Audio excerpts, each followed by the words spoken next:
तो पुण्यात्माओं, ये भले ही कथाएं हों, पर ये 100 की 100 सच समझ लेना। जब तक हम परमात्मा की शरण में नहीं आते हैं तब तक तो अपनी किस्मत ही मिलती है। और अब हमको मिल गए अपने भगवान भी। मासा घटे न तिल बधे, विद ना लिखे जो लेख, और साचा सतगुरु मेट कर ऊपर मार दे मेख।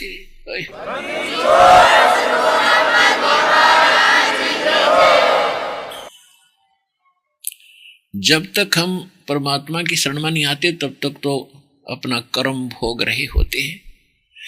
और ये विधान है कि जैसा कर्म विधाता ने लिख दिया वो मिटे नहीं, लेकिन पूर्ण सतगुरु की शरण में आने से उसको मेट कर, और मेख मारना मतलब फॉर एवर फिनिश्ड, सदा के लिए खत्म वो पाप कर्म, और शुभ कर्म लिख देगा मालिक अपनी कलम से। सतगुरु हाथ लेखनी सब भैया, राम नाम कड़वा लगे ये मीठे लगे दाम, दुविधा में दोनों गए भाई माया मिली ना राम। ये मुरदास के पूज्य गुरुदेव जी अधिकतर पंजाब में रहते थे। तलवंडी भाई एक कस्बा है, तहसील टाइप है, वहां ज्यादातर रहते थे। वहां के सेवादार उनके अच्छे बहुत सेवा करते थे। और गुरुदेव के सतलोक गमन के उपरांत वो दास को आदेश दे ही गए थे नाम और दान सत्संग करने का। तो उनके उस स्थान पर दास सेकंड संडे को महीने के दूसरे रविवार को जाता था और वहां सत्संग करके आता था आश्रम में। तो वहां तलवंडी भाई में कोई भक्तों के रिलेटिव आए हुए थे किसी कारण से, और उनको फिर वो शनिवार को शाम को जाने लगे। उनसे प्रार्थना की कि आप सत्संग सुनना, कल महाराज सत्संग सुनाएंगे महाराज जी, और सत्संग सुनकर फिर जाना। तो वो कहने लगे नहीं, जाना पड़ेगा और बहुत जरूरी काम है। उसने सारा काम बताया कि ऐसी ऐसी एक पार्टी आवेगी, उससे हमारा एग्रीमेंट होना है, कोई कांटेक्ट करना है, मुझे उसमें 5 लाख का बेनिफिट होगा। रविवार को आएंगे, वो 4 बजे का समय है, 4 बजे का समय बताया उन्होंने।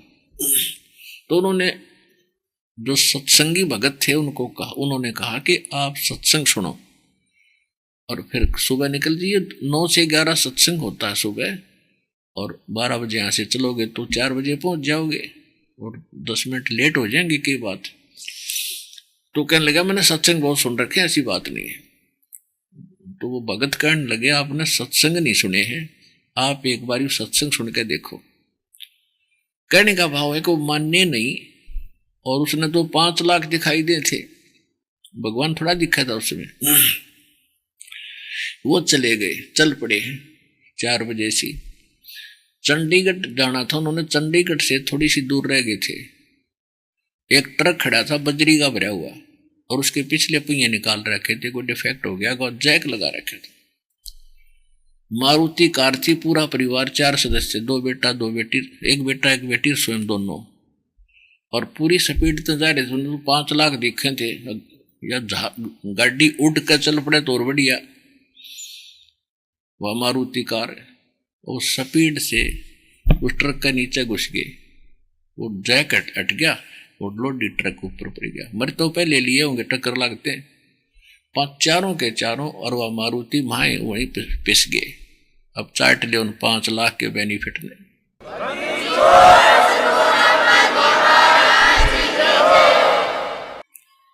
अपने आत्मा दुख भी आता है इन बातों से, और दुख इस बात का और घना होता है कि सब की आंख फूट गई, वो मर गए, बाकी लोगों का नाम ठीक है। कितने दिन ठीक हो तुम? राम नाम कड़वा लगे मीठे लगे दाम, दुविधा में दोनों गए माया मिली ना राम। अब नानक साहिब जी के पास एक व्यक्ति ने जाके कहा कि महाराज आप तो हमेशा खोए खोए से रहते हो, साधु संतों को भी क्या दुख होता है। प्रसन्न दिखाई नहीं देते। जब नानक साहिब जी ने कहा था कि ना जाने काल की कर डारे और किस्त विद ढल जा पासावे और जिना ते सरते मोक्ष खुड़क दी नानो केड़ा हासावे। इसे गंदे लोक में और किस चीज पर खुशी मनाऊं, एक पल का भरोसा नहीं के बिजली गिर जाए। ये तो मूर्ख लोग या नशे में या जिनको ज्ञान नहीं, अज्ञानी, वो बकवाद किया करते हैं। हमने तो दिन काटने मुश्किल हो रहे हैं, कब यू सांस पूरे हो और पीछा छूटे भगवान के, जो भक्ति में दिक्कत ना आ जा और फिर पैर फिसल जा और फिर इस काल भेड़िए के फिर फंस जा। मैं हमने तो इतना डर लगा भाई। फिर वो कहने लगा भगवान नु कैसे आपका टाइम पास होगा महाराज, क्या आप खुश नहीं होते? कि खुश होता हूं, साध मिले साढ़े साधी होंदी विछड़ जा दिलगिरी वे, अख दे नानक सुनो जिहाना मुश्किल हाल फकीरी वे। जब हमारे यहाँ सत्संग होता है, मैं सत्संग करता हूं और मेरे बच्चे वापस आ जाते हैं सत्संग सुनने के लिए ज्यों के त्यों, तो मैं खुश होता हूं कि ये काल के दूतों के फंसे नहीं, इनको ज्ञान मेरा समझ में आ गया है और मेरा बगीचा हरा भरा है।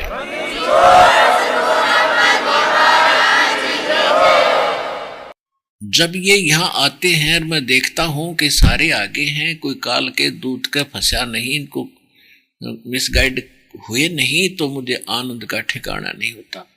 और जब ये यहाँ से जाते हैं, मुझे मालूम है कि वहाँ कैसा समाज है और कैसा ज्ञान है, मुश्किल से सिरे चढ़ाया है इनको।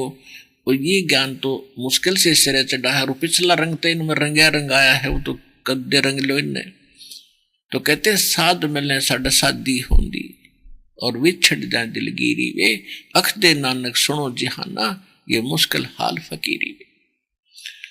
कि जब ये चले जाते हैं मुझे बड़ा दुख होता है, क्योंकि फकीरी माने भक्ति, इस भक्ति को इतना कठिन बना दिया इन अज्ञानियों ने।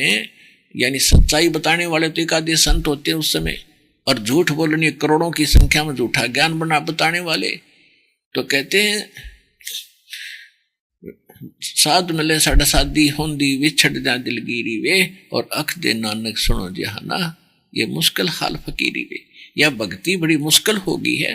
प्रथम तो मुश्किल है कि सतगुरु नहीं मिलते, और सतगुरु मिल जाते हैं तो ये नकली, क्योंकि एक घर में एक ने नाम ले लिया और 5 सदस्य वह पूजा पीट रहे हैं जो पहले करते थे, तो उस भगत के साथ के बीतता है दास ने पता है। मैं दास भी इसी संघर्ष से निकल कर ऊपर आया है। प्रारंभ में घर के मानने में तैयार नहीं थे, लेकिन परमात्मा के ज्ञान से दृढ़ता आ गई थी कि पृथ्वी पे ऐसा भगवान नहीं और पृथ्वी पे ऐसा ज्ञान नहीं। ये ना मानते, इनको ज्ञान नहीं। आज वही दृढ़ रहने से परमात्मा की दया से सारा परिवार भी आ गया, यो और बड़ा परिवार हो गया लाखों का, जो दृढ़ रहा दास।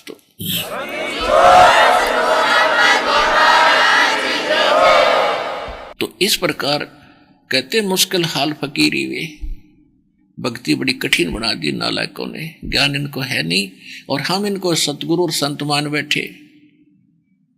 और एक ही ज्ञान को हजारों वर्षों सुनने से एक झूठी बात ने 100 आदमी तो सुन लो तो वह सच्ची लगने लग जाएगी। और हमने 1000 आदमी लाखों से सुन रखी यह कथाएं, ये भक्ति, ये देखते आ रही, और अब इस भक्ति को हम सुनेंगे तो ये रंग चढ़ेगा, वो तो नकली था, ये असली है, फिर कद सदा के लिए सुखी हो जाएंगे। तो इस प्रकार हमने परमात्मा की भक्ति में दृढ़ रहना है और यहाँ की व्यवस्था को अच्छी तरह समझना है। कोटि जन्म तन भर मत होगे कुछ ना हाथ लगा रे, कुकर सुकर खरबया भोरे कौवा हंस बुगारे। कोटि जन्म तू राजा के न्या मिटी न मन की आशा, भिक्षुक होकर दर दर घूम्या मिला ना निर्गुण रासा। इंद्र कुबेर ईश की पदवी ब्रह्मा वरुण धर्मराया, विष्णुनाथ के पुर को जाकर तू फिर भी वापस आया। असंग जन्म तन मरता होगे जीवित क्यों न मरे रे, 12 दर महल मठ बोरे बहुर न देह धरे रे। दोजक बिष्ट सभी तय देखे, राजपाट के रसिया, तीन लोक से तिरपत नाही, ये मन भोगी खसिया। सतगुरु मिले तो इच्छा मेटे, पद मिल पदे समाना, चल हंसा उस लोक पठाऊं, जो आदि अमर अस्थाना। चार मुक्ति जा चंपी करती, माया होरी दासी, दास गरीब अभय पद पर से, वो मिले राम अविनाशी। परमात्मा के सूक्ष्म वेद में जो परमेश्वर ने स्वयं आकर के आदरणीय गरीबदास साहिब जी को बताया, उसके आधार से वो हमें समझाना चाहते हैं कि मन तू चल रे सुख के सागर, जहां शब्द सिंधु रत्नागर, और कोटि जन्म तन भरमत हो गए, कुछ नहीं हाथ लग्या रे, कुकर सुकर खरब्या बोरे, कौआ हंस बगारे। कुत्ता खरबन गधा, कितने दुख आपने उठाए, आपका कोई कुछ भी हाथ नहीं लगा।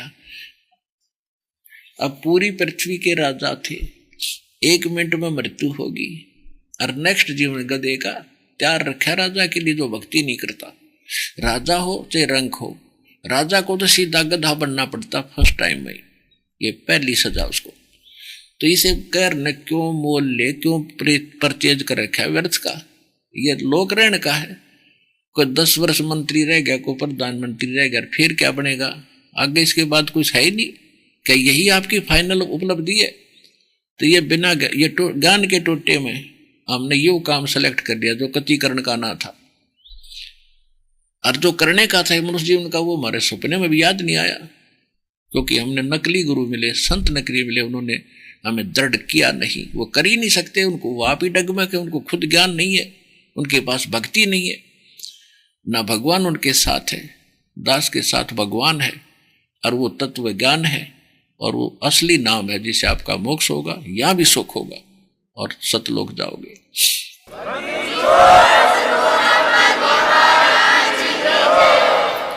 कोटि जन्म तन भरमत हो गए, कुछ नहीं हाथ लग्या रे, और कुकर सुकर खरब्या बोरे, कौआ हंस बगारे। क्या बताते हैं कि इंद्र कुबेर ईश की पदवी, और ब्रह्मा वर्ण धर्मराया विष्णुनाथ के पुर को जाकर तो फिर वापस आया। आपने ऐसी ऐसी कठिन साधनाएं भी की हैं भगवान पाने के लिए। जंगल में चले गए, घर त्याग दिया, क्योंकि सत्संग ज्ञान सुनने से प्रेरणा हो जाती है, और उस प्रेरणा पाकर के प्राणी तड़फ जाता है कि पीछा छूटा इस बीमारी से। अब जैसे ये परमात्मा कबीर जी के ज्ञान से या कोई सदग्रंथों के प्रमाणों से ये नकली संत प्रेरणा तो कर देते हैं, और तड़प भी पैदा हो जाती है, और उसका समाधान उनके पास है नहीं, तो क्या उस प्रेरणा का फायदा के उस तड़प का यूज हुआ, क्या लाभ है? यूजलेस। अब जैसे किसी ने आपको बता दिया कि आपका फलानी बीमारी है, और आपको चिंता बनी भाई तो रो कटना चाहिए, और बताने वाले के पास औषधि है नहीं है, तो वो नकली है, तो वो तो उसने प्रेरणा तक कर दी, पर के काम आई हुआ प्रेरणा? बता तो दिया तेरे ये बीमारी है, रोग के इलाज है नहीं, तो यूजलेस है वो ज्ञान भी और वो समाधान भी। तो अब इस दास के पास वो कंप्लीट कोर्स है, प्रेरणा भी, ज्ञान भी सच्चा है, और समाधान भी ओके है, जो भगवान ने बताया है, किसी डूम बाट के गीत नहीं है ये।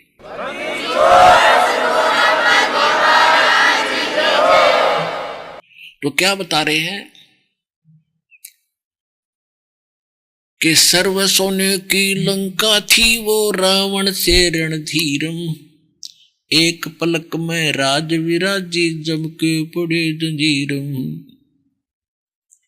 उदय अस्त बिच राज चले थे, ऐसी जन ठकुराई, चुन कर ईश्वर कल्प करा, तब खोज न पाया राई। मन तू सुख के सागर बसरे, भाई और न ऐसा यसरे। यहाँ की तू महिमा पर प्राप्त करना चाहता है, कोई कोठी बड़ी बना के उसमें अच्छी चिप्स वगैरह लगा के मार्बल लगा के। कहते सर्व सोने की लंका थी, सारी सोने की, और एक नंबर के सूरवीर थे रावण। सत भक्ति ना करने से रावण ने भक्ति खूब की, लेकिन नकली गुरु मिलने से और साधना ठीक ना बनने से वो राक्षस बन गया। पुण्य आत्मा था, परमात्मा के लिए तड़फ उठती आत्मा, वो गुरु मिल गया नकली। उसने भगवान शंकर को सुप्रीम पावर बता दिया। शंकर भगवान की उसने डट कर साधना की, यहां से काट कर शीश भी दे दिया रावण ने। जैसा कर्म करोगे वह उतना ये दे देते हैं। वो 10 बार काटा, उसने 10 बार शीश भी दे दिया। और रिद्धि सिद्धि इनके पास है, काल के जाल में फंसाए रखने के लिए इनके पास खूब दे रखी इनके पिता ने, काल ने। वह उसको दे दी, एक सिद्धि दे दी आकाश में उड़ जाने की, रिद्धि दे दी धन इकट्ठा कर लंका बना ली सोने की। अब साधना भी की फिर भी यूजलेस, सर्वनाश को प्राप्त हुआ, राक्षस की योनि, राक्षस की कैटेगरी में आ गया। तो नकली गुरुओं से भक्ति की हुई भक्ति भी यूजलेस होती है, वो साधना भी ठीक नहीं होती। तो क्या बताते हैं, क्या बताते हैं परमात्मा कि यहां के इस महिमा न भूल जाओ तुम, यह महिमा गलत है। 1 सेकंड के बाद क्या हो जाए जीव के साथ। अपने भगवान आए थे परमात्मा कबीर जी, जिसने एक वचन से सारे ब्रह्मांड रच दिए, और उसके हुक्म से सब कुछ हो रहा है। उसके वचन से वो चाहे तो सूरज को, पृथ्वी को यहां का यहां रोक दे और जो चाहे सो कर दे। और वो परमात्मा यहां कैसे जीवन यापन की लीला कर रहे थे। एक जुलाहे का काम करा करते, एक झोपड़ी में सारा परिवार रहा करता था। परमात्मा का अपना परिवार नहीं था। 2 मुंह बोले माता पिता, जिनको परमात्मा कमल के फूल पर लहर तारा तालाब के अंदर शिशु रूप में मिले थे, बालक रूप में, वहां से उठा लाए थे। परमात्मा सतलोक से आए थे, चलकर छोटा रूप धारण करके विराजमान हुए थे। वो नीरू नीमा माता पिता और 2 बच्चे, एक लड़का एक लड़की, एक कमाल एक कमाली। वो किन्हीं परिस्थितियों में परमात्मा ने ये सोचकर कि हो सकता है यह जनता, ये भोले भक्त इसी तरह मुझे पहचान ले, तो 2 लड़के, एक लड़का एक लड़की, ये मुर्दे मर गए थे।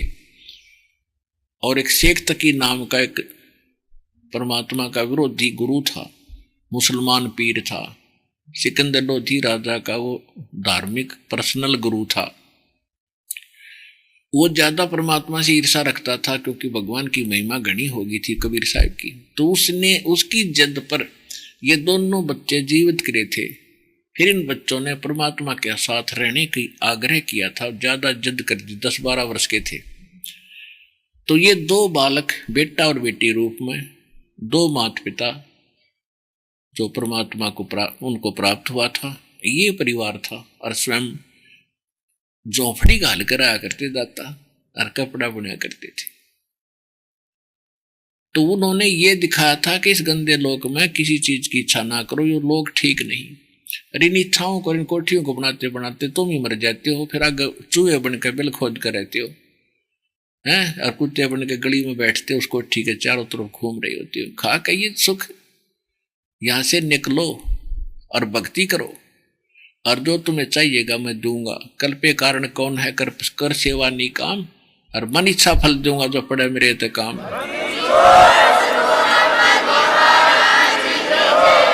अब राजाओं ने राज त्याग्या, किस लिए त्याग्या? क्या उन्हें माया की कमी थी? उनको ये मालूम था कि भगवान सब कुछ कर सकता है। तो जब हम माया मांगते हैं और उन्होंने माया त्याग कर भगवान चाहा, तो आप भगवान ही चाहो, और ये माया तो आपको देगा ही देगा, आपके ना भाग में होगी, आपकी रिक्वायरमेंट यो पूरी करेगा। अब प्रसंग चल रहा कि नकली संतों से भी बात नहीं बने, नकली साधना से भी बात नहीं बने, शास्त्र विरुद्ध साधना त्याग करने से भी लाभ नहीं होता। अब क्या बताते हैं कि आप जी ने ऐसे घोर तप किए। एक प्रियव्रत नाम के राजा थे और उन्होंने 11 अरब वर्ष तक तप किया और फिर उस तप के बदले में 11 अरब वर्ष ही उसको राज्य दे दिया। अपनात्मा ये अध्यात्म मार्ग है, इसमें आपको बहुत सी शंकाएं आऊंगी क्योंकि अध्यात्म ज्ञान अपने पास रहा नहीं था, अब दया करी जाता है। इसमें शंका में ना पड़ना कि 11 अरब वर्ष तक कैसे तप किया, कैसे राज किया। यह सृष्टि कोई आज की नहीं है और इस चक्कर में ना पड़ना। आप सिर्फ ये समझो कि उसने इतना तप किया और तप के बदले में फिर राज्य मिला उतने ही समय के, आप इतना ही पर्याप्त समझो। तो जब उसने 11 अरब वर्ष तक तप कर लिया, उसके बदले में राज्य मिल गया। राज्य जब उसको मिल गया और अंत समय उसका वो 11 अरब वर्ष भी खत्म होने थे, तो होने क्योंकि यहाँ तो चक्कर चल रहा है, रोज सूर्य उदय होता अस्त होता, उदय होता अस्त होता, ये अंत तो है नहीं इसका। अंत होगा तो बाद की बात है, लेकिन हमारे जीवन के लिए तो बहुत है ये। तो वो अंत आया, यम के दूत कहने लगे चल भाई प्रियव्रत खड़ा हो राजा। अब उसने देखा कि तो भाई सारा राजपाट ठाठ पाठ सारे जाएंगे, मर गया तो जाए, बहुत बुरी बनी। हाथ जोड़ता कि यमदूतो मुझे कुछ समय और दे दो, कि खबरदार एक सांस नहीं, हम गिनने लग रहे तेरे सांस कितने शेष रह रहे, खबरदार जो एक सांस भी दिया था आगे धर लेगे, उठा लेगे। धर्मराज के सामने, न्यायाधीश के सामने खड़ा कर दिया। न्यायाधीश कहने लगा भाई डले डोका आ गया। कहां जी डले डोका आ गया। वहां जाकर आंख खुल जाती है जीव की, कहां जी कति डले डोका है। धर्मराज ने कहा कि 11 अरब वर्ष तक तूने तप किया था, 11 अरब वर्ष तक तुझे राज्य दे दिया और इतने में तूने कोई भक्ति करी नहीं। तो वो कहता जी एक मनुष्य जीवन और दे दो। बेटा गई हाथ तो बात ही बताए, अब नहीं मिलेगा, अब चल गधे की योनि में डायरेक्ट सीधा।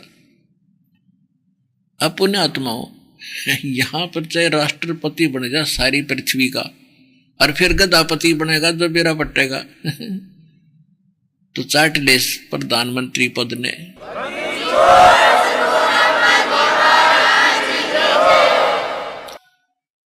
परमात्मा कहते हैं भूल पड़ी बहु भारी संतो, भूल पड़ी बहु भारी ताते भटक मरी संसारी। अब वो भक्ति भी करते थे और वो भी ये बुरा हाल हुआ इनका। कहते सुखदेव ने 84 भुगती वो बना पजावे खरवो, तेरी क्या बुनियाद पुरानी तू पेंडा पंथ पकड़वो। सुखदेव जैसे ऋषि ने भी गधा बन करके ये दुख भोगना पड़ा और वो ऐसी साधना भी करते थे, ऋषि थे, साधक भी थे, काफी जन्मों से साधना करते आ रहे थे और वो भी फिर 84 लाख योनियों को भोग रहा था। जब उसको याद आया अपने मनुष्य जीवन में उसको पिछली झलक ये दिखाई दी, तब सुखदेव ऋषि ने बताया कि एक समय मैं 84 लाख योनियां भोगता भोगता गधे की योनि भोग रहा था। मैं कुदरती अंधा हो गया अपने कर्म संस्कार से। अंधा होने के बाद मेरे मालिक ने मुझे छोड़ दिया, कुमार ने 2 हमारे डंडे कड़ पे कमर पे कर दिया, चालता खेतों के जंगल की ओर। मैं जा रहा था, ऐसे पगडंडी सी मुझे महसूस हुई, उसके चलता जा रहा था। आगे उसमें एक नाला था 2.5-3 फुट का चौड़ा। लोग तो उसके ऊपर से वैसे कूद जाते थे, इक्का दुक्का जाता था और मुझे दिखाई दे नहीं रहा था। मैं अगले पैर चले गए तो मैंने सोचा जंप लगाऊं, जंप लगाने लगा आगे तो अगली गर्दन टेक गई, पीछे तो पिछला हिस्सा टेक गया और पैर लटके नीचे नाले में और फिट हो गया उसमें। अब इक्का दुक्का व्यक्ति इतनी दूर जावा था उस रास्ते से, कभी उसने कोशिश नहीं करी मुझे निकालने की। मेरे ऊपर पैर रखे, मेरी पुली बना ली और पार हो जाए। तो ऐसे में काफी समय तक हफ्ते 10 दिन भूखा प्यासा तड़प कर मौत को प्राप्त हुआ। तो यह परमात्मा कहते हैं सुखदेव ने 84 भुक्ति, 84 माने 84 लाख दुख ठाने पड़े बगैर सत भक्ति के। और भक्ति भी करते थे वो 3 लोक की करते थे, इस ब्रह्म तक की करते थे। ये तो ऋषि थे, ब्रह्म की साधना करते थे। और फिर विष्णु जी की साधना करते हैं जब उनकी वहां से पहुंच खत्म हो ले है। तो ये साधना करते करते करते इस साधना से सुखदेव जैसे ऋषि के साथ ये बीती, और तेरी क्या बुनियाद पुरानी। अब अपने औकात से परिचित हो जाओ कि आपके साथ क्या बन सकती है।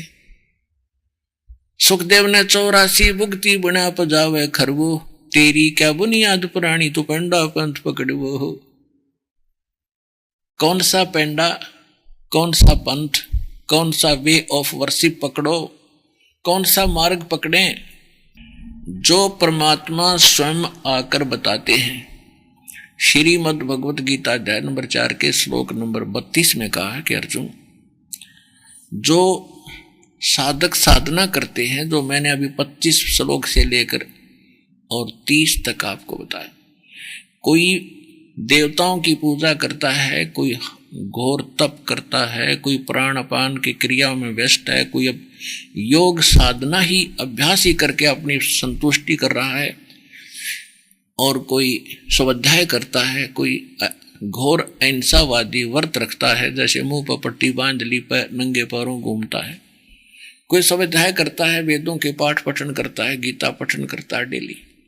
तो ये सभी अपनी अपनी साधनाओं को श्रेष्ठ मान रहे हैं, अपनी साधनाओं को पापनाशक जानते हैं, लेकिन यथार्थ ज्ञान धार्मिक अनुष्ठानों का परमात्मा ही बताता अपने मुख कमल से बोल के 4 अध्याय के 32वें श्लोक का। और वो ज्ञान तत्वदर्शी संतों के पास होता है। 4 अध्याय के 34वें श्लोक में कहा कि उस ज्ञान को तू, 4 अध्याय के 33वें श्लोक में कहा कि अर्जुन, इस द्रव्य में यज्ञ से, बे मतलब कि आंख मीच के भंडारा करवा देना, कोई कंबल बांट देने, कहते इस द्रव्य में यज्ञ से, धन से होने वाली साधना के अतिरिक्त से जो है ज्ञान यज्ञ श्रेष्ठ है। वो ज्ञान सुन पहले तू तत्वदर्शी संतों की खोज कर। तो यहाँ गीता अध्याय नंबर 4 के श्लोक नंबर 34 में कहा है कि उस ज्ञान को जो भगवान खुद बताता है, अपने मुख कमल से बोलता आकर के, उसको तत्वदर्शी संतों से पूछ, मैं नहीं जानता, गीता ज्ञानदाता कहते हैं। यदि जानता होता तो एक अध्याय और लिख देता, वो जानता नहीं इस मार्ग का। तो इसलिए परमात्मा आते हैं, अपना ज्ञान बोलकर चले जाते हैं, फिर अपना दास भेजते हैं उस ज्ञान को आके अपने बच्चों तक पहुंचाने के लिए। तो 600 वर्ष पहले भगवान आए थे, और अब ये दास भेज रखा है इस ज्ञान को आगे पहुंचाने के लिए, आप तक पहुंचाने के लिए। वो कंप्लीट कोर्स है। तो इस पंथ, इस मार्ग को पकड़ सुखदेव ने 84 भुगती बना पजावे खरवो, और तेरी क्या बुनियाद पुरानी, तू पेंडा, पेड़ा माने रास्ता, पंथ मार्ग, वो मार्ग पकड़ जो परमात्मा आकर वो विधि बताते हैं। तो पुण्यात्मा, परमेश्वर की शरण में आने से आपको दोनों लाभ होंगे। परमात्मा के बारे में सुना जाता है कि अंधे ने आंख दे, और कोढ़ीन को काया, निर्धन को धन देता है परमात्मा, और बांझ को पुत्र देता है, यानी सर्व सुख देता है। ये कठिन से कठिन काम है, अंधे को आंख देनी, बांझ को पुत्र देना, निर्धन को माया देना, कि उसके भाग में नहीं मिलेगी कैसे उसको। तो उसके लिए परमात्मा ने अपना विधान बनाया है, सारा विधान उसने बनाकर छोड़ दिया। अब परमात्मा ने एक विधान बना रखा है कि जो व्यक्ति अपने संस्कार वश जो कुछ भी प्राप्त कर रहा है, वो तो उसका प्रारब्ध है, प्रारब्ध कर्म है उसके। तो दुख है उसके प्रारब्ध कर्म में, किस्मत में, तो वो भी भोगने पड़ेंगे। और जैसे सुख है उसके प्रारब्ध में, तो उसको मिलेगा ही मिलेगा, उसमें कोई अड़चन नहीं पैदा होगी। लेकिन अब प्रारब्ध में आ गया टांग कटेगी तो कटेगी, प्रारब्ध में लिखा आंखें फूटेंगी, अंधा हो गया, प्रारब्ध में लिखा कि कैंसर होगी, होगी, भोगो अपनी। लेकिन जब हम परमात्मा की शरण में आ जाएंगे, इस भक्ति के करने से वो प्रारब्ध कर्म अपने आप नष्ट हो जाएंगे जो हानिकारक है अपने लिए। जैसे पहले फसल बीजा करता किसान, उसमें खरपतवार साथ उग गया करता और साथ फड़ा करता वो। लेकिन अब एक ऐसी आविष्कार हो गया है, एक ऐसी औषधि का कि फसल में वो डाल दी जाती है औषधि, तो घास ने खरपतवार को तो नष्ट कर देती है, फसल को हानि नहीं करती, वो शेष बच जाते हैं। तो पहले यह औषधि थी नहीं तो हम 50% से भी कम लाभ उठा रहे थे, और अब यह औषधि बन गई है तो कणक कणक हमें प्राप्त होती है, घास जड़ जाता है, वो खरपतवार नष्ट हो गए। इसी प्रकार ये औषधि परमात्मा ने पहली आविष्कार करके धर रखी थी। ये हमारा हाथ ही लगी है दास का इस पृथ्वी पे, किस ब्रह्मांड में। अब यह औषधि लो, आपके पापों का नाश कर देगी, पुण्य फलेंगे न्यारे, ऐसे मोक्ष होगा। तो ऐसे मोक्ष होगा। यू जब तक पाप नाश नहीं होंगे हम आगे कैसे बढ़ेंगे? भोग यहाँ दोनों का भोगना पड़ेगा। फिर लास्ट में हमने पुण्य और पाप का यही हिसाब करना पड़ेगा, और वहां केवल भक्ति जाएगी हमारे साथ।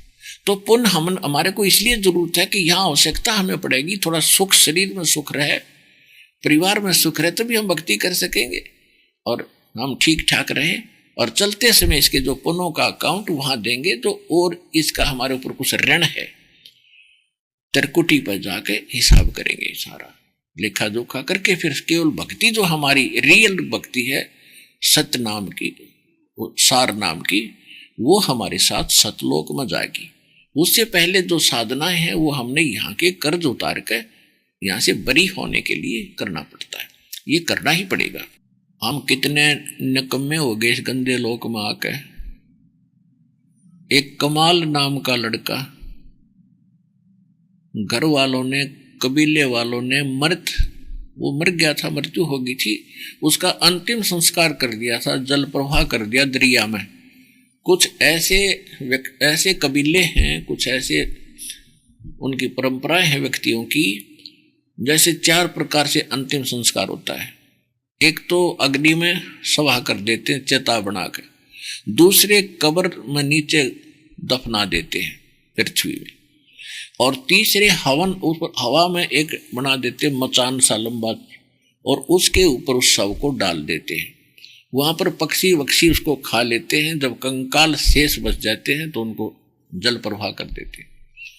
और चौथी प्रकार का जो अंतिम संस्कार करते हैं, कुछ ऐसे व्यक्ति हैं जो कहीं ना दफनाते हैं ना सभा करते हैं, वो एक फ्लोटिंग यानी तैरने वाला एक बेड़ा सा बनाते हैं घास फूस का, और उसके ऊपर शव को लेटा देते हैं और उसको जल प्रवाह कर देते हैं कि जल के जीव इसके मांस न खाएंगे, इसको पुण्य होगा, इसके कुछ कर्म संस्कार इसके भाग में लिखे जाएंगे जब ये किस योनि में जाएगा। तो ऐसा उन्होंने उस लड़के को जल प्रवाह कर दिया था। और शेख तकी ने एक जद लगा दी थी, क्योंकि परमेश्वर कबीर जी ने सिकंदर लोधी का जलन का रोग आशीर्वाद से ठीक कर दिया था, परमेश्वर कबीर जी ने। और सिकंदर लोधी ने गुस्से में आकर स्वामी रामानंद जी, जो परमात्मा के एक लोक दिखावा गुरु थे, उनका सिर काट दिया था तलवार से, और कबीर साहब ने उस सिकंदर लोधी के सामने जीवित कर दिया था स्वामी रामानंद वो पंडित जी। तो सिकंदर लोधी ने जब ये चमत्कार देखे और अपना दुख दूर हुआ देखा, तो सामने भगवान दिखाई दिया। ये बात उसने अपने धार्मिक गुरु से बता दी, किसको? शेख तकी को, कि पीर जी, ओहो भगवान अल्लाह संत देखे पर इससे नीचे नीचे एक ऐसे मेरा छू मात्र से मेरा रोग नाश कर दिया, असाध्य रोग था, और ऐसे मैंने उसकी गुस्से में आकर रामानंद की गर्दन काट दी थी, उसको जीवित कर दिया। अब 2 फकीर 2 वजीर ये इकट्ठे नहीं रह सकते। अब उस शेख तकी ने सोचा कि तेरी तो पूरी प्रभुता हो रही थी, सारा मुसलमान धर्म तेरे को मान रहा था, सिकंदर लोधी राजा तेरी कितनी इज्जत करता था, और अब ये इसको अपने पास रखेगा, तेरी चौधर भी गई, तेरी रोजी रोटी भी गई। तो ईर्षा वश हो गया, ईर्षा वश होकर परमात्मा से ईर्षा करने लगा, ये इस ताक में रहने लगा किस प्रकार इसको नीचा दिखाऊं, और राजा के हृदय से यूं गिरे और इसको भगाओ यहां से। तो शेख तकी ने कहा कि राजन मेरे सामने ये कुछ करके दिखाएगा तो मानूंगा मैं, नहीं तो मैं पूरे मुसलमान धर्म के व्यक्तियों को कह दूंगा राजा काफिर हो गया, हिंदू बन गया, एक हिंदू को गुरु बना लिया। राजा को इस बात का पता था कि इसने एक बार ये आग लगा दी तो डाटे ली डटे, बड़ा चिंतित हो गया। और उनको छोड़ दे कैसे, जिसने जीवन दान दे दिया, सामने भगवान दिखाई दे। अब वो बीच बिचाले फंस गया, ना वो शेख तकी को जवाब दे सकता है क्योंकि उसका राज जाता दिखे, और भगवान का वो कृतज्ञ हो क्योंकि जिसने ऐसा कमाल कर दिया। और उसको लेकर वो आ रहे थे दिल्ली में, तो शेख तकी ने बीच में एक प्लान बनाई कि मैं इसको ये कहूंगा कि मेरे सामने मुर्दा जिंदा कर, तब मानो इसको कि इसमें कोई शक्ति है बगल अल्लाह की। एक दरिया के किनारे पड़ाव लगा लिया, सैनिक साथ थे, राजा भी था। भाई ना धो के सुबह खाना बना के यहां से चलेंगे। तो शेख तकी सुबेरा मुंह तो ना बोला है, सिकंदर लोधी है। तो सिकंदर लोधी जान गया कि इसका जो तकलीफ है, पूछी क्या बात है शेख जी, क्या बात, क्या गलती बन गई मेरे से, कि अब मेरी क्या जरूरत है, तुझे मिल गया ना गुरु, ठीक है मैं जाके बताऊंगा सबको कि काफिर हो गया, ये हो गया। मैं तो जब जानू मेरे सामने कोई मुर्दा जीवित करे तब मैं मानू इसको। अब सिकंदर लोधी को समस्या आ गई, भाई न्यू कैसे या कैसे बात बने। अब वो तो अंतर्यामी थे और परमात्मा ये चाहते एक बार यो नालायक आदमी शेख तकी जब मान ले मेरे को, तो मेरे सारे बच्चे समझ जाएंगे, यू कह देगा उनको कि भाई परमात्मा आ रहे। पर उसके भाग में यह बात ठीक हो ना, कर्महीन गणा था। कहते हैं राज तजना सहज है, सहज तरिया का दे, और मान बढ़ाई ईर्षा और दुर्लभ तजना ये, और ये तुझे बिना भगवान नहीं मिल सकता। कितने ड्रामे करते रहो लोग। अब सिकंदर लोधी जब कबीर साहब के टेंट में गया जहां भगवान बैठा रखे थे, दूसरे टेंट में वो शेख तकी था, तो चेहरा उदास था सिकंदर लोधी का। परमात्मा अंतर्यामी थे, फिर भी कारण पूछा तो बताया गया कि ऐसे ऐसे ये शेख तकी मेरा धार्मिक गुरु, ये मेरे सिर का दर्द हो गया मालिक, और इसने ये जिद कर ली है, यो नाश करेगा मेरा जाते ही। ये जाते कहेगा कि मैं इसलिए कह रहा है कि मैं जाके सारे मुसलमान समाज को बताऊंगा कि तू काफिर का शिष्य बन गया है, इसने धर्म बदल लिया। और इसने जब ये बात वहां कह दी तो मेरा राज नहीं है मालिक, आज आपके हाथ में है। आपको मैं, तो कबीर साहब बोले मैं चला जाता हूं, अगर नहीं आप नहीं जा सकते, या जान जा सकती है, आपको कैसे जाने दूं मैं। इस नालायक के साथ तो 20 साल हो गए, 10 साल हो गए दुख न भोगते ने, इसने जब ठीक ना कराया मैं।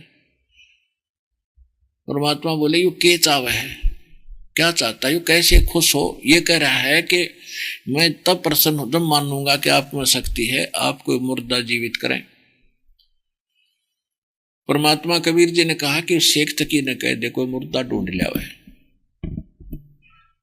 तेरी समस्या का हल करूं, क्योंकि परमात्मा अपने भगत की टेंशन सहन नहीं कर सकता जब हम उसके हो जाएंगे। उस समय सिकंदर लोधी हृदय से उसका हो चुका था कि इस जैसा भगवान और ऐसा संत मैंने देखा नहीं, उस हृदय से चाहती। और आत्मा जब चाहेगी भगवान ने, उसी समय आपके साथ आ जाएगा दाता, चाहे किसी ने नाम भी ना, भगवान मैं आपकी शरण में आऊंगा और मुझे दया करो। आपने आपको ज्ञान सुनकर उसी दिन कनेक्ट हो जाता दाता कनेक्शन। लेकिन मोक्ष तो होगा यहाँ का नाम ही लेने से, वो तो एक अस्थायी राहत आपको देना शुरू कर देगा ताकि आप दृढ़ता बनी रहे। तो सिकंदर लोधी हृदय से मान रहा था भगवान को।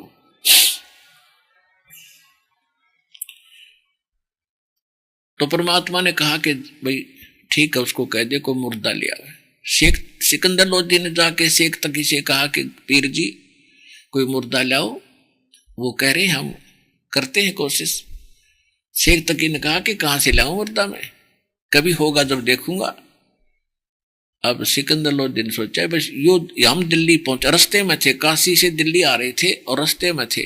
उसको पता था कि दिल्ली गया और दिल्ली जाते इस नाग लानी है, यो मन नहीं कती, जिद का पक्का है। और मुर्दा पता नहीं कब होगा और कब आएगा। अब कहते हैं अपने भगत की पल पल की टेर सुनते जाता। वहां तक तो राजा मर लेता, हार्ट अटैक होकर दिल्ली तक ही पता था उसको ये जीवन ही का, क्योंकि भगवान साथ हमारा दृढ़ होता है इतना विश्वास, क्योंकि हम इतने काल के लोक में इतने पीट दिए इसने, हम इतने डरा दिए इसने। अब जैसे कुत्ता गली में बैठा हो, अरे का धन्य कम्मा उसका कड़ में लठ मार देता है और वो ट्या ट्या करता हुआ भागता है, और फिर चाहे उस लाठी ने धरती में खुड़का दे वो फिर भी ट्या ट्या करा मारा भाई। तो मारा इसने कड़ में लठ मार रखे है शीतकाल ने, हम इतने डरा रखे हैं कि हमारा दल दृढ़ होता, नीचे भगवान बैठ जाए हमारा दूर आके, फिर यो दृढ़ करे भी योगा, यही करेगा, साथ देगा। जब 10-5 बार आपको ऐसी रक्षा कर देगा जब आप दृढ़ होगे, कहाँ सचमुच भगवान न पड़े हैं भाई, ये तो भगवान ही है, तो फिर दृढ़ भी ये करेगा और किसी के बस का नहीं, हमें दृढ़ कर दे इस भक्ति पर या यहाँ पर। अब मालिक ने सोचा कबीर भगवान ने कि वहां तक तयुब कति मर लेगा, इसका प्लस रेट कति घट जाएगा।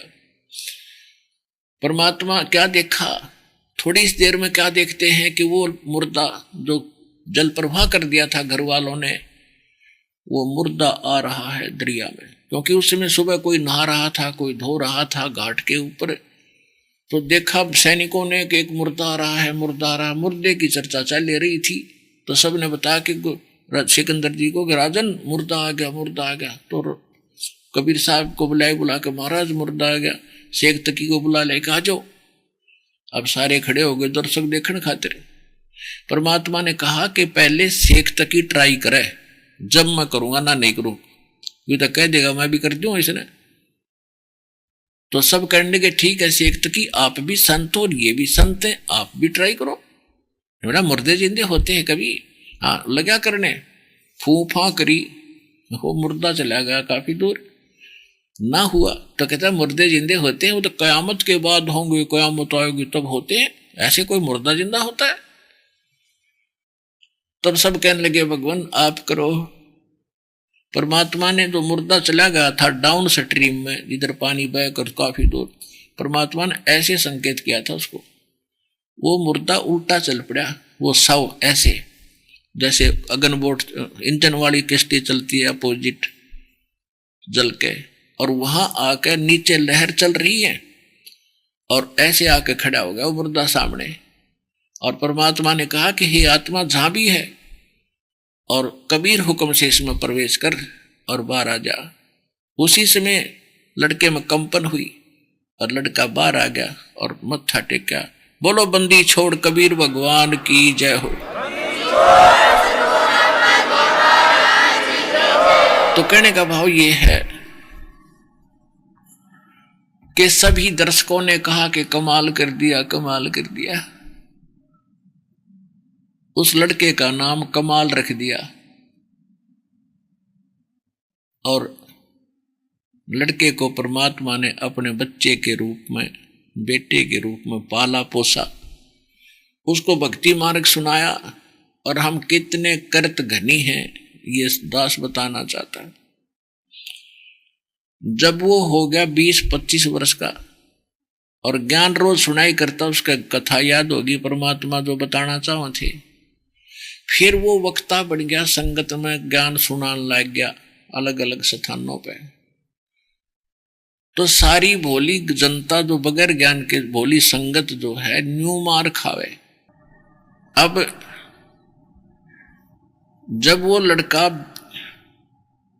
वो उसको ज्ञान हो गया, कथा सुनाने लग गया इधर, पुणात्माओं ये जो पीछे हमने गलतियां करी हैं जिन कारण से हम यहीं फंसे रह गए, वो फाउल पॉइंट बताए जा रहे हैं, हम कहाँ कहाँ मार खाते हैं।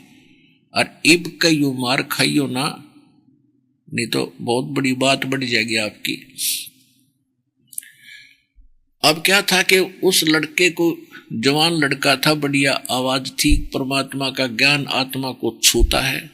चाहे कोई कीर्तन लल्लू पत्तू तो लल्लू पंतु सा भी सुनाने लग जाए कथा ने, उसको भी अट्रैक्ट करता, लेकिन उसके पास है तो कुछ नहीं, समाधान था ही नहीं उसके पास।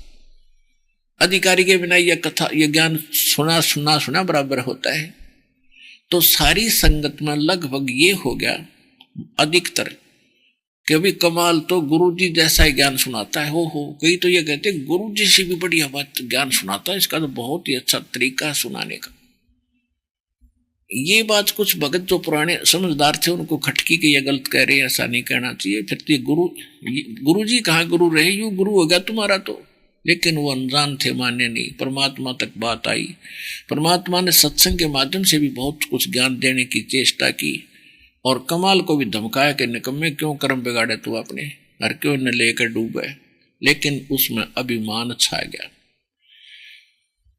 अब कहने का भाव यह है कि वो परमात्मा के साथ रहता था, सेवा करता था खूब, लेकिन सारा कुछ कर कर फिर बिगाड़ना तो फिर बातें खराब है। जैसे हलवा बना दिया, हलवा देसी घी का, और फिर उसमें ठा कर गोबर गिर दिया तो केक खाक बनाया, फिर ना बनाता इसका अच्छा था। यानी भक्ति करी, गुरु जी की सेवा भी करी, और फिर अभिमान छा गया तो करा कराया नाश हो गया। वो ना बनाया, वो बना कहाँ फिर आपका, तो घट गया, खत्म हो गया। तो कहने का भाव ये है कि उसमें ये अभिमान छा गया कि मेरे जैसी सेवा भगवान की कोई नहीं कर सकता। और उसमें जो श्रद्धालु उसकी तरफ आसक्त हो गए थे, उनका नाम कट गया, वो भक्तिहीन हो गए। और परमात्मा संकेत करा करते, भाई गुरु को तजय बजय जो आना, तापसुआ को फोकट ज्ञाना। जो गुरु को छोड़ के और अन्य में आस्था करता है, ऐजे गुरु, या न्यों भी कहते हैं भाई गुरु जी जैसा ज्ञान देता है, भाई यो तो कति कमाल कर रहा है, खाक कमाल कर रहा है। यो कहते हैं गोरख से ज्ञानी घने और सुख जो ज्योति जिहान, सीता सी बहु भारिया ये संत दूर अस्थाने। परमात्मा से ज्ञान प्राप्त करके गोरखनाथ इतना ज्ञानी विद्वान पा के गया उस भोली जनता में, न जाने कितने जीव उसके पीछे लग गए थे, और बड़ा ज्ञानी है, बड़ा ज्ञानी है, बड़ा विद्वान है। परमात्मा कहते हैं गोरख से ज्ञानी गणे, ये ज्ञान चुरा कर दुनिया बकबक करती फिर, उनका समाधान तो है ही नहीं। और सुखदेव जैसे जति बहुत हैं। सुखदेव ऋषि जो थे ये अपने बड़े सोचे थे, और एक परीक्षा ली थी राजा जनक ने, ये खरे उतरे थे, एक औरत भेजी थी उनके पास, और उसने बहन बेटी माई कहकर उसको वहां से वापस कर दिया था। तो उस दिन के बाद सुखदेव जी जति रूप में प्रसिद्ध हो गए थे। और कहते सीता जी को हम एक बड़ी पतिव्रता और सती मानते रहे हैं। तो इस यहाँ परमात्मा बताते हैं कि गोरख से ज्ञानी गणे और सुखदेव जति जिहान, सुखदेव जैसे जति नरे पा जाएंगे, और सीता जैसी पतिव्रता औरतों की कमी नहीं, पर संत दूर स्थान, संत नहीं मिलेगा कोई आपको विश्व में, कोई एकाध ही मुश्किल से मिलेगा।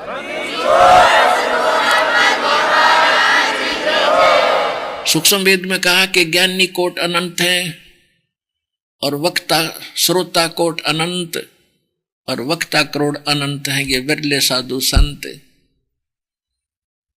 तो वो भोली जनता जैसे श्रद्धालु जहां मार खाते हैं, वो फाउल पॉइंट बता रहा है ये दास, जहां हमसे गलतियां बनी रह ना दोहराइयो इनको, अब तो गजब का समय है, यूं हाथ से निकल गया भाई, फिर हाथ नहीं आओगे। पहले तो यहां आना मुश्किल है, पहले तो मनुष्य जीवन मुश्किल, और फिर इस जन्म में, इस समय में, और फिर ये सतलोक आश्रम बरवाला दास रामपाल दास से नाम, ये तो असंख्य युगों के बाद जुगाड़ जुड़ेगा आपका।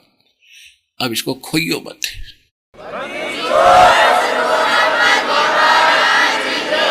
जैसे माता गर्भ को रख यत्न बनाए, ठेस लगे तो छन होवे तेरी ऐसे भक्ति नसावे।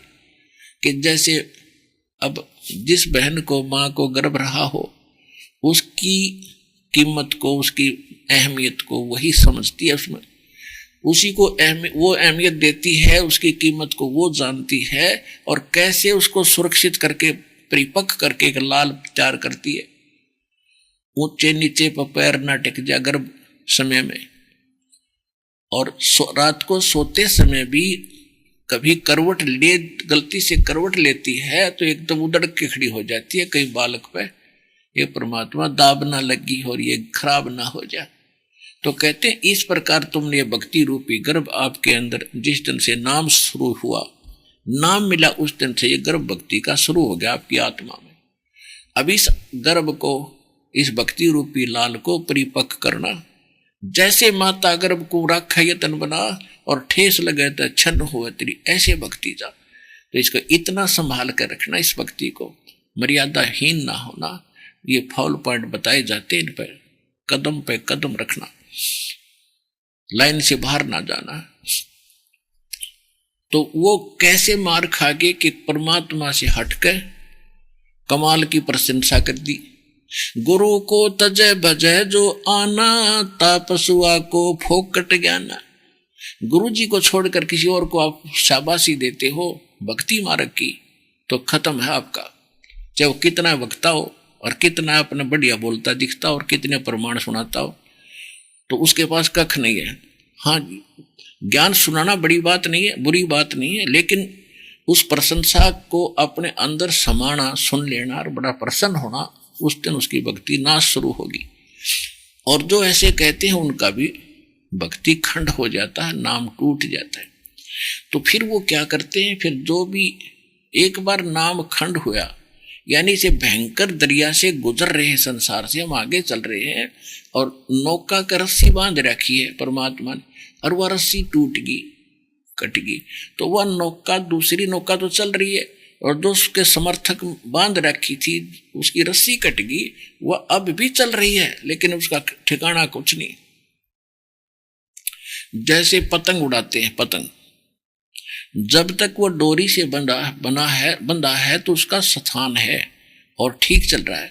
जो वह पतंग कट जाती है वो चलता फिर भी दिखे, लेकिन उसका कोई ठिकाना नहीं, ना जाने कित जाके गंदे नाले पड़कर और सड़क मर खत्म होगा। तो इसी प्रकार भक्त परमात्मा की डोरी से जब कट जाएगा, वो कुछ दिन तो ऐसे चलेगा जैसे ठीक चल रहा है, लेकिन उसका कितना ठिकाना नहीं रहा, उसका ठोर ठिकाना नहीं रहता।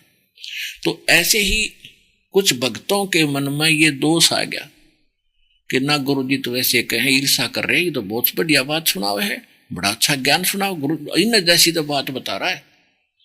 तो उस कमाल में भी यह बात बुराई कर गई, तो ये या छुट्टे बिना बात नहीं बनती।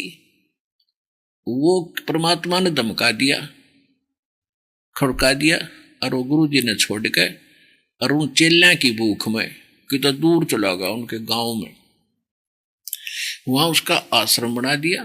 गाली झोपड़ी झापड़ी होया करती पहले आश्रम की।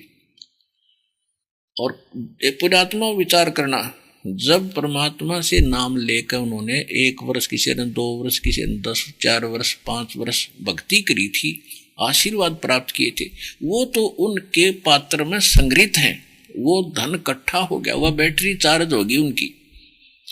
और जब तक वह बैटरी चाली, नाम भी कट गया, भगवान से भी दूर चले गए, तो तब तक तो उनको सारे सुख हो रहे थे और वो सोच रहे थे कमाल के आशीर्वाद तो हो रहे हैं।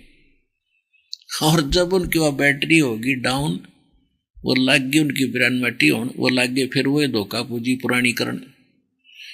अब कमाल ने देखा कि भाई संख्या कम होगी, आश्रम में कम आते हैं लोग, क्या बात होगी। उसने ड्रामा रचा कि भाई परमात्मा का प्रगट दिवस मनावांगे और सारे गांव में कहो चेलो, 5, 4, 10, 20 चेले बना रहा था, वो उसके साथ रहते थे। उन्होंने जाके सारे गांव में कहा कि ऐसे 2-4 दिन का समय था कि परमात्मा कबीर जी का प्रगट दिवस मनाएंगे, सभी आना, भंडारा करेंगे, दूध लाना। वो लाया करते पहले जब भंडारा करता था, फिर वो आना छोड़ गए थे, वो भंडारे करना भी छोड़ गए, वो अन्य सत्संग करता था, वो सत्संग छूट गए उसके। फिर उसने ये ड्रामा रचा कि तो लोग आवेंगे भगवान कबीर साहब के नाम से, तो वो उनको लाभ हो ही नहीं रहा था, वो थक लिए थे। तो सब परमात्मा लीला मालिक की थी, तो उनके सब के मन में ये प्रेरणा कर दी दाता ने कि भाई जून का महीना, ज्येष्ठ मास, वैसे दूध कम हो जाता गौओं के नीचे, तो किसी के मुश्किल से थोड़ा थोड़ा दूध होता। तो सब ने कहा कि बखते उठे, तो एक आध दिन ने तो दूध भी डाल दिया होगा, ले अधिकतर के मन में ये प्रेरणा होगी कि और तो सभी दूध डालेंगे, और ना जाऊंगा तो महाराज नाराज होगा कि कोई शराब स्वरूप ना दे दे। तो वो क्या करे, पानी का लोटा भरे पानी का, और डक के महाराज जी सबसे वक्त तो पहुंच गया, दूध कहाँ डालना है? कि भाई वहां डाल दो, बाहर पतीला रखा है। वो ठोक दिया पूरा ड्राम पानी का, वो थोड़ा बहुत दूध था, बाकी पानी का ठोक गया सारा। कमाल बोला भाई यो तो दाव लग गया सही, सारा गांव फिर झुक गया अपनी तरफ और बनाओ खीर खार चेलो। वो गए चेले उगाड़ के देखा कपड़ा, मैं बोले गुरुजी तो सफेद पानी है सारा, दूध तो ही नहीं। उसने आकर देखा कि पानी का ड्राम भरा। इतना लज्जित हो गया वो निकम्मी आत्मा, रात ने उठा के चद्दर बाज गया, पता नहीं कित मरिया जाके। तो कहते हैं अब अपना जीवन नाश करा, कितने कृत गनियम, मुर्दा जीवित किया, बेटे की तरह सीने का लगा कर रखा, और वो काला सांप बन गया, भगवान के बच्चों को भी उससे दूर कर ले गया। तो उसको गुरुद्रोही कहते हैं। कमाल ने गुरुद्रोही का काम किया। गुरुद्रोही की पेड़ पे जय पग आवे बीरे, 84 निश्चय पड़े नो सतगुरु कहे कबीर। कि ऐसे घटिया इंसान जो संत से, अपने मालिक से दूर हो जाता है। देखो नकली संतान छोड़ो 100 है, लेकिन ऐसे संत को सारे प्रमाण सारा ज्ञान सामने रख दिया, और उससे जो दूर होता है फिर उससे आप यारी करते हो, दोस्ती करते हो, आप भक्त नहीं हो। यारी दोस्ती का मतलब ये नहीं उसको दुश्मनी करें, लेकिन भक्ति चर्चा मत करना उससे, उसके साथ। और 100 बात बतलाओ चाहे, जैसे घर का कोई सदस्य बागी हो जाता है तो उसको कहाँ छोड़ काओगे, लेकिन उसकी यश में यश नहीं करना जो बकवास करता है। अब जैसे कहते गुरु की निंदा सुने जो काना, ताको निश्चय नरक निदाना। अब आप बैठे हो कहीं बस में या ट्रेन में, और आपको कोई कह रहा है रामपाल तो गंदा है, गुंडा है, फलान है, दकड़ है, तो आप उसके साथ लड़ना नहीं, लड़ना अच्छा नहीं होता। आप अब ठीक है जवाब दे सकते हो कि आप गलत समझते हो, आप वहां जाकर देखा नहीं है, हम वहां जाते हैं, ऐसा नहीं है। वो फिर भी नहीं मानता है तो आपने उसको सुना नहीं। उसने कहा अवश्य, लेकिन आपने सुना नहीं। और जो उसकी यश में यश कर देता है, कैसा भी हो सकता है भाई, तो उसने सुन लिया तो उसको नरक मिलेगा जब फिर से नहीं सुधरा और फिर से अपना उपदेश लेकर सही ढंग से नहीं लगा। तो कहते हैं गुरु की निंदा सुने जो काना, ताको निश्चय नरक निदाना। और जो सुन के उसने उसकी बात का असर नहीं हुआ तो सुना नहीं आपने। और कहते गुरुद्रोही की पैर पे जब गावे वीर, उसके पैर पे पैर भी टिक गया, कहते तो भी निश्चय नरक में जाओगे। पैर पे पैर टिकने का अर्थ है कि उसकी यश में यश करना, कदम में कदम मिलाना, कि वो जो कह रहा है सच्ची है, तो उससे आपकी भक्ति भंग होगी।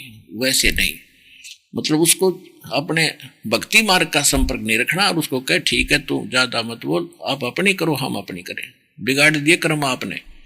तो कमाल ने वो काम किया, और उस कमाल का भी पंथ चल रहा है। हद होगी भाई।